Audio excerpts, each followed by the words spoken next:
Brother here thinks Audis are the hardest car to work on. It's pretty crazy, huh? They are. Look at this. So we have here a little situation with the calipers. They are triple squares. If you've ever seen triple squares, there are these bolts right here that have just a whole bunch of little, they look like those Torx screws, but they're like double the amount of lips, 3 times the amount there. So I don't actually have the size to fit in here, but guess what fits in here? This does. Oh, single square, I like to call it. So let's hold that camera right there, and we're just gonna go ahead and break that loose like that. So what Audi wanted as, you know, another opportunity for you to buy one of their tools, we don't need to go down that route. Right there. And open right there too, done. With a 3/8 ratchet. Sorry Audi, outsmarted you this time.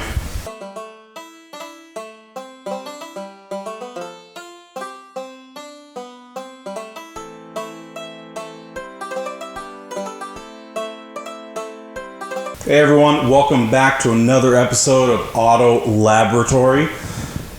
This is episode number 7. Thank you so much for watching them all until now. And if you haven't, definitely go back and check them out. Hit that subscribe button, do all the following. We are definitely on the home stretch with this R8 V10 conversion. As you can tell, the motor and transmission are in the car. Over this last few days, week or so, we got some welding done. Get you a little back and forth right about now.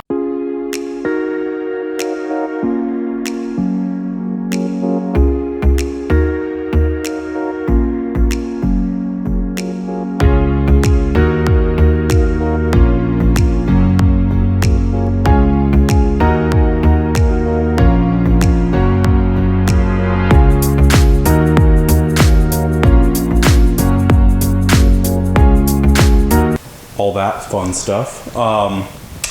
Yeah, we're gonna finish up the front end. We're gonna button that up. So we got the welding done. The little bit of damage that was underneath the car from the original accident, got that all suited up there. And then these early R8s, the 2008, 2009s, suffered from, some of them, not all of them I should say, suffered from the top of the strut mount separating if they hit bumps too hard or just from over time. So crazy enough, the little fix they have for it is like this little aluminum plate that they actually won't sell you in the United States. I had to order them from Europe, so I got them in. They're factory parts. I had a welder come over and put them in, so let's go check out and see what got done. All right, so the first part, probably the worst of it, was right here where this little lip right here, it's pretty much, you know, I can't really tell you what function it serves, but like, let's check out the other side real quick. It just has a little bit of a, I mean, honestly, just like a protector maybe from like air. I don't even know, don't quote me on any of that, but it's probably more for design, if anything. That was damaged in hours on the original accident there. And so we put a little aluminum plate there, welded it all up. It looks, you know, not as pretty because it's not primered yet, but I will do that, and honestly probably won't even like stand out anymore. The second part was right here in the corner. Sorry, a little gimbal there. Right here in the corner. So we got that all welded over and it's all grinded down. So we're just gonna spray some primer stuff on there and it will be great. So that is all done. Doesn't affect drivability whatsoever. So as you can see right here, little brackets aren't in place there for the control arm, but it is all done. All aluminized right there. That's all the bottom stuff that they did. Didn't take too long, but definitely cost money like it did, but you know, what can you do? I didn't know how to weld aluminum, so had to bring in the big money boys. Now we'll go to the top here. And there is the plate from the top. See, it's got the little Audi badge on it. Had to order that from like Latvia or something crazy, all because Audi of America will not sell it to you unless you are a certified Audi body shop, because, you know, they don't trust you or something. Whatever. I got it done. It looks great. So over the welding, I'm going to put some seam sealer, some body seam sealer, match it to kind of what they do with the newer ones. And so other side was done as well there. As you see, there's a little hole right there up to the kind of, what is that, 10 o'clock-ish, if you will. And that's because there was, the factory seam sealer was already there, and I guess with aluminum welding, it just sucks when something dirty gets in the way. It just like sucks up all the aluminum or something. I don't know, the guy was explaining to me. I guess it has to be like super clean when you melt aluminum onto it. So, but it was done all the way around right there. Looks great. Again, but that little hole will be filled up by the seam sealer and stuff, so definitely won't be visible. But yeah, this is awesome. So no more needing to worry about the top strut separating. This is actually what I thought the car's damage was originally before I actually received it after I bought it at the auction. I thought that's probably what was wrong with it, but it wasn't. So that's actually why I bought those plates. Probably wouldn't have if I would have got the car first, but I thought I was being proactive. And yeah, so that's all the welding stuff done. And now, as you can tell, there is no shock. So what we're gonna do here is take a little trip down to the other side of the garage, kind of like a different zip code. And I got another little surprise for the car. How about some of those? We got some full coilovers right there. Check that out. That is beauty right there. Beauty. Adjust the dampening, adjust the height. Kind of leave it at whatever height it is adjusted right now. They're made by BC Racing, American company out of Florida, I believe. So did some research before I bought them and watched a couple YouTube videos and stuff, and people seem pretty happy with them. So I decided to give them a try as well, and they were only like $1,200, so I know usually suspension and cheap stuff doesn't go well together, but I'm hoping it does in this case. We are ready with the seam sealer. Got this from Wesco Auto Body Supply, black seam sealer. We're gonna just kind of go around. Come on, buddy. There you are, you're coming out. So kind of cover that up, and then just go over the welds. You know, this part isn't super necessary, but figured try to match it up to factory as much as possible.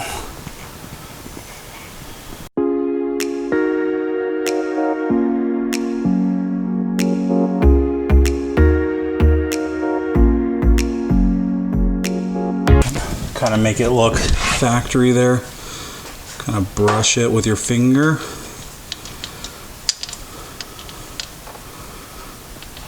This will just protect it from water mostly, anything like that. Any sort of rust or something, but even though aluminum doesn't really rust, but hey, whatever. It just seems like a good idea. Here's the passenger side.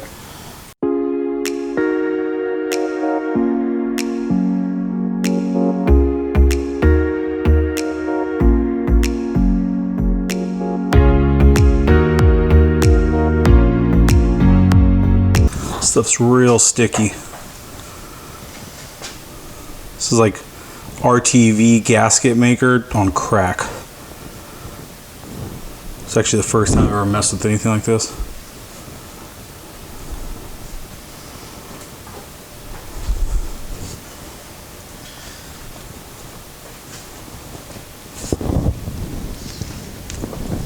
Now we'll get this backside here. There we go. Just cover up all the exposed aluminum.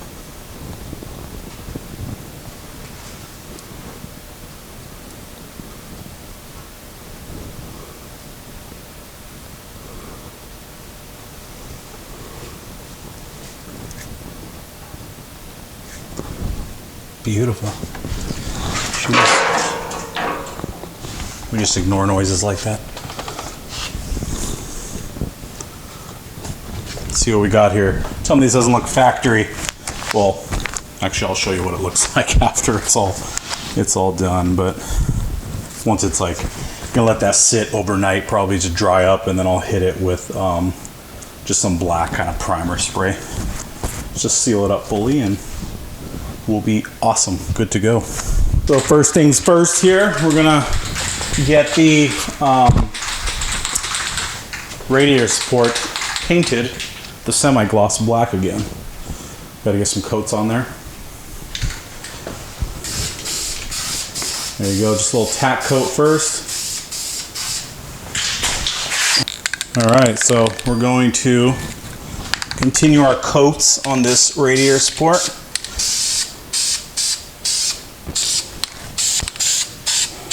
Probably getting overspray on the R8, but it's okay because it's full of dust, so the dust will protect it.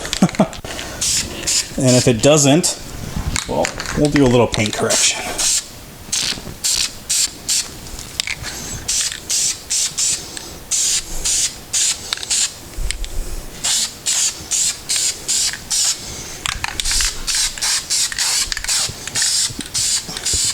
I'm just going to leave this piece black, even though it's not black necessarily on the driver's side where it's the original one. It's kind of gray, but that's okay because, like I said, it's not like nobody's going to know it wasn't an accident or something. So, and these are all bolt-on pieces, so it is totally okay. If anything, it kind of matches the front bumper stuff. I'm just kidding, but trying to find the positive in everything here. All right, so we got everything painted, all sealed up, all the seam sealer and all that stuff, all done, both sides. Check it out. Done there, even got this piece back in. Radiator support's all back and installed fully. So now we can move on to the shocks, the front suspension. Throw that in, and then the windshield washer tank goes right here, and the wiper motor's back in, and we can finish up the front. Since we're putting the coilovers on, those aren't electronic like the factory ones that came, so we bought a KW suspension little electronic delete kit. Got this off of eBay. They're about $400 or $500 or something, so not the cheapest thing ever, but necessary unless you want lights in your dash. And one thing I hate is lights in my dash, so I got to do what I can to make sure I don't look like a Christmas tree. This is it.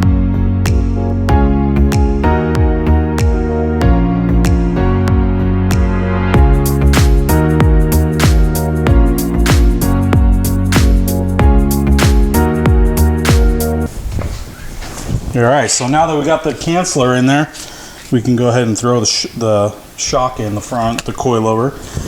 Beauty. This is beautiful right here. Super easy. So they just literally slide in. Probably just throw it from the top to the bottom. So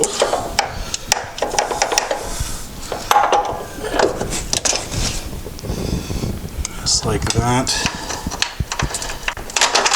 There's that.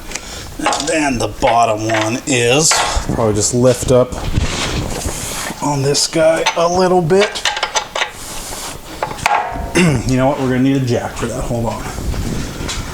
And now just put on the nuts on the ends.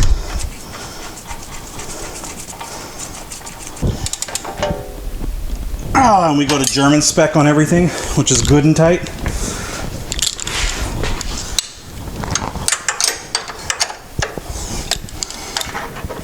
And the top bolt.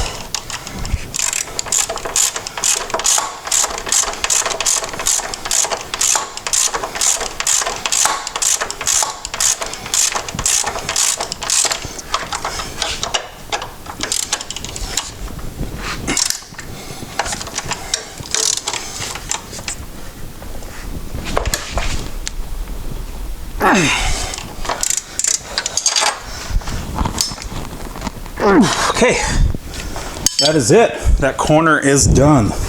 So we got full coilover and a little shock delete for the electronics portion. So all done there. Just drop it down. And that did not go down whatsoever. So this is going to be nothing but pretty stiff. Sounds great.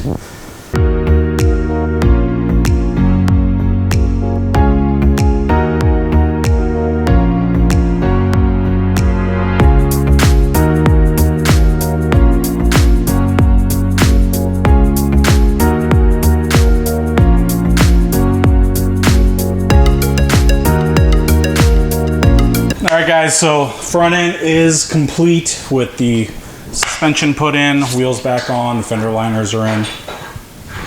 It's all good. So, a little tired today, we're going to call it quits right now, but tomorrow we're going to hit the home stretch with buttoning up the rear, and that should hopefully be all she wrote after, I'm sure, a little bit of snafus with some electrical stuff, but got a plan for that too. So, keep watching, hit that comment button, let me know how I'm doing, and yeah, hit that subscribe button, and we'll see you super shortly. Thanks for watching.